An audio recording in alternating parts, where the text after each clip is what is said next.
안녕하세요, 여러분. 쇼드무비입니다. 오늘은 귀궁사화 예고편을 바탕으로 저만의 뇌피셜과 해석을 가득 담아 여러분께 풀어드릴게요. 이번 사화는 정말 역대급 전개가 펼쳐질 것 같은데요. 3화에서 벌어진 충격적인 사건들과 그 여파, 그리고 앞으로 궁궐과 인물들의 운명이 어떻게 뒤바뀔지 하나하나 깊이 있게 이야기해보겠습니다. 3화에서 여리가 팔척귀의 존재와 그 원한의 깊이를 알게 되고 윤갑의 영혼을 구하기 위해 자신을 미끼로 삼아 팔척귀를 불러냈던 거 다들 기억하시죠?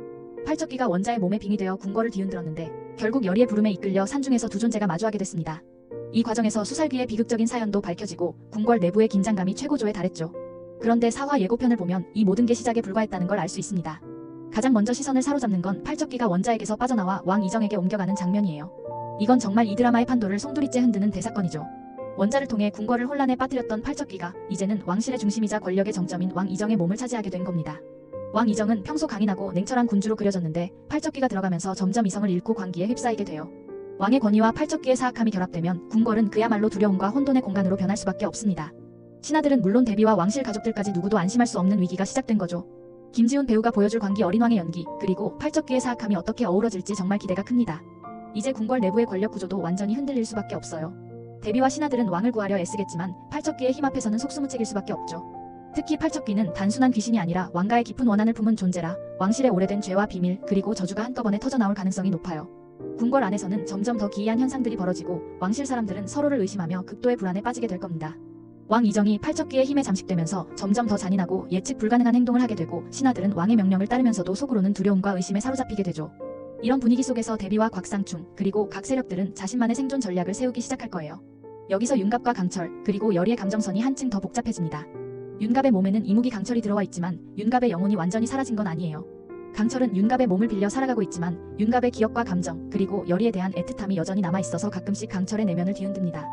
예고편에서 강철이 거울을 보며 혼잣말을 하는 장면, 그리고 순간적으로 윤갑의 표정이 겹쳐지는 연출, 이런 디테일이 시청자 입장에서는 정말 소름 돋게 다가옵니다. 여리의 입장에서는 더 복잡하죠. 여리는 윤갑을 되찾고 싶지만 눈앞에 있는 이 사람은 분명 윤갑의 얼굴을 하고 있지만 그 안에는 자신이 가장 증오하는 존재인 강철이 들어와 있습니다. 여리가 강철을 대할 때마다 드러나는 미묘한 감정, 그 안에는 분노, 슬픔, 그리고 어쩔 수 없는 연민까지 섞여 있어요. 특히 가장 소중한 얼굴인데 그 안에 가장 증오하는 내가 들어있어. 이 대사는 여리의 복잡한 심경을 완벽하게 보여주는 명대사라고 생각합니다. 여리는 윤갑을 포기하지 않으면서도 강철에게도 완전히 등을 돌리지 못하는 자신을 자책하게 되고 이 과정에서 여리의 내면도 점점 흔들리게 됩니다. 이번 회차에서는 이 세 사람의 감정선이 더욱 폭발적으로 전개될 것으로 보여요. 예고편에서 윤갑의 감정이 폭발하면서 실제로 불을 일으키는 장면이 나오는데 이 장면은 단순히 초자연적 현상이 아니라 윤갑의 영혼이 강철을 밀어내고 잠깐이나마 표면으로 드러나는 순간일 수도 있습니다. 강철 역시 여리를 지켜주고 싶다는 마음과 자신이 윤갑의 몸을 빼앗았다는 죄책감 사이에서 괴로워합니다. 그래서 강철이 여리를 위해 스스로를 희생하려는 결심을 하게 되는 거죠. 이런 내적 갈등과 희생의 드라마가 시청자들에게 깊은 울림을 줄 것 같아요. 이 세 사람의 감정선은 단순한 삼각관계가 아니라 정체성과 존재의 의미, 그리고 인간의 본질에 대한 질문으로 확장됩니다.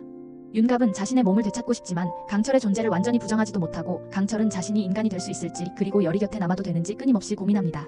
여리는 윤갑과 강철 두 존재 모두를 이해하려고 애쓰면서도 자신이 진짜 원하는 게 무엇인지 점점 혼란스러워집니다. 이런 감정선의 교차는 앞으로의 전개에서 정말 중요한 역할을 하게 될 거예요.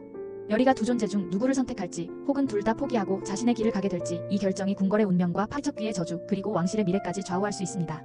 여리의 선택이 단순한 사랑의 결말이 아니라 궁궐 전체의 저주를 끊는 열쇠가 될 수도 있다는 점에서 이번 회차에서 이 감정선이 어떻게 폭발하고 어떤 결말로 이어질지 정말 기대가 큽니다. 그리고 이번 화에서 절대 빼놓을 수 없는 게 바로 경기석과 왕실의 피로 얼룩진 비밀이에요. 귀궁의 세계관에서 경기석은 단순한 신비한 돌이 아니라 왕실의 저주와 팔척귀의 힘, 그리고 수많은 원혼의 한이 집약된 상징적인 존재입니다. 이번 회차 예고편에서는 여리가 경기석의 위치와 의미를 알게 되고 왕실의 오래된 죄와 팔척귀의 진짜 목적이 하나씩 드러나는 장면들이 예고되고 있어요. 경기석은 사실 왕실이 오랜 세월 동안 숨겨온 죄와 비밀, 그리고 권력의 어두운 이면을 상징합니다. 과거 왕실이 저지른 피해 역사, 예를 들어 정적을 숙청하거나 궁녀와 신하들을 희생시키면서 권력을 지켜온 그 모든 악행이 경기석에 봉인되어 있다고 해도 과언이 아닙니다. 팔척귀 역시 이 경기석의 힘을 빌려 왕실에 복수하려는 존재로 그려지고 있죠. 이번 회차에서는 경기석에 금이 가는 장면이 나오는데 이건 단순히 돌이 깨지는 게 아니라 왕실의 비밀이 외부로 새어나가고 팔척귀의 힘이 점점 더 강해진다는 암시로 볼 수 있습니다. 여리가 경기석에 접근하면서 과거 왕실이 어떤 죄를 저질렀는지, 그리고 그 죄가 어떻게 팔척귀라는 괴물로 태어나게 만들었는지 하나씩 밝혀질 거예요. 여기서 중요한 역할을 하는 인물이 바로 대비와 곽상충 같은 권력자들입니다. 이들은 경기석의 진짜 정체를 알고 있으면서도 자신들의 권력을 지키기 위해 진실을 숨기려 하죠. 여리가 경기석의 힘을 이용해 팔척귀와 맞서려고 할 때 이들은 여리를 방해하거나 오히려 팔척귀의 힘을 이용해 자신들의 목적을 이루려는 음모를 꾸밀 수도 있습니다. 경기석을 둘러싼 싸움은 단순히 귀신과 무녀의 대결이 아니라 왕실 전체의 과거와 현재, 그리고 미래를 결정짓는 엄청난 서사의 중심축이 될 거예요. 열이가 경기석을 통해 왕실의 비밀을 모두 밝혀낼 수 있을지, 그리고 그 과정에서 자신이 어떤 희생을 감수해야 할지, 이 모든 것이 이번 회차에서 본격적으로 드러날 전망입니다. 또한 경기석이 깨지면 팔척귀의 힘이 완전히 해방될 수도 있고, 반대로 열이가 경기석을 이용해 팔척귀를 봉인하는 데 성공할 수도 있습니다. 이 선택의 순간에 열이가 어떤 결정을 내릴지, 그리고 그 결정이 궁궐 전체에 어떤 파장을 불러올지 정말 손에 땀을 쥐게 만들 것 같아요. 열이의 신기가 각성하면서 그녀의 몸에도 본격적인 변화가 시작될 것으로 보입니다. 열이는 팔척귀와의 접촉, 그리고 경기석의 힘에 영향을 받으면서 점점 인간과 신의 경계에 서게 되죠. 이 과정에서 열이는 단순히 융갑을 구하는 무녀가 아니라 궁궐 전체의 저주와 운명을 바꿀 수 있는 주체적인 존재로 성장하게 됩니다. 예고편에서 열이가 경기석을 들고 주문을 외우는 장면, 그리고 팔척귀와 정면으로 맞서는 모습이 등장하는데, 이건 열이가 더 이상 수동적인 피해자가 아니라 저주와 운명에 맞서는 진짜 주인공이 된다는 신호라고 볼 수 있어요. 열이의 신기가 각성되면 팔척귀와의 대결이 단순한 영혼의 싸움이 아니라 궁궐 전체의 운명을 건 전쟁으로 확장될 수밖에 없습니다. 열이가 자신의 신기를 어떻게 받아들이고 그 힘을 어떻게 사용할지에 따라 궁궐의 미래가 완전히 달라질 수 있죠.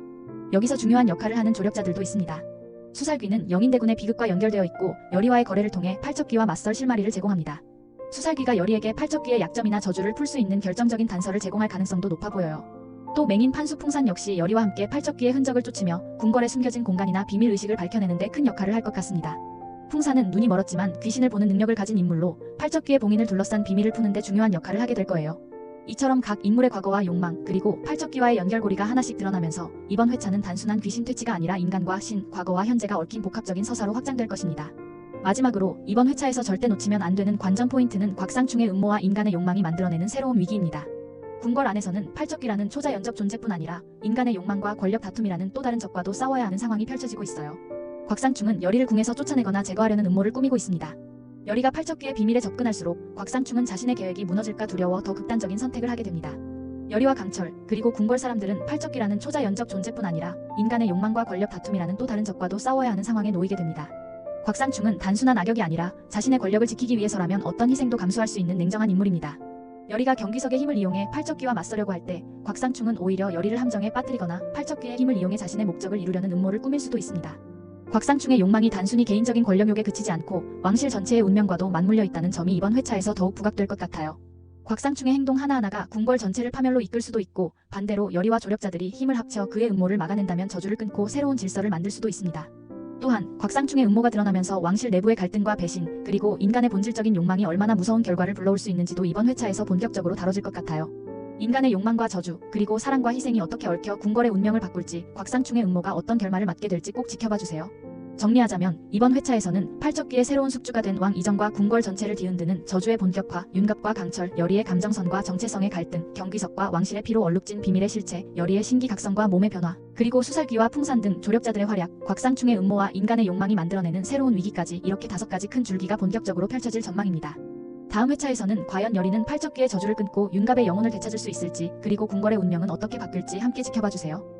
저의 뇌피셜 리뷰가 재미있으셨다면 구독, 좋아요, 알림 설정까지 꼭 부탁드립니다. 지금까지 쇼드무비였습니다. 감사합니다.